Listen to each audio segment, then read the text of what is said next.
Hi friends, this video shows how to check and download software update.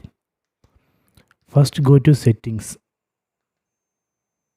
then select all settings. Go to right side, then select all settings. Then go down and select support. Then select software update. Then select update now. Now it's checking for software update. It would take some time, so please wait. It says latest version. There are no new updates for you right now.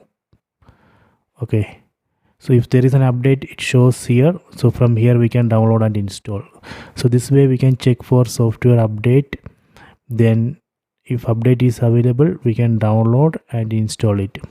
Okay, so I hope you have enjoyed this video. Please subscribe my channel. Please like and share the video.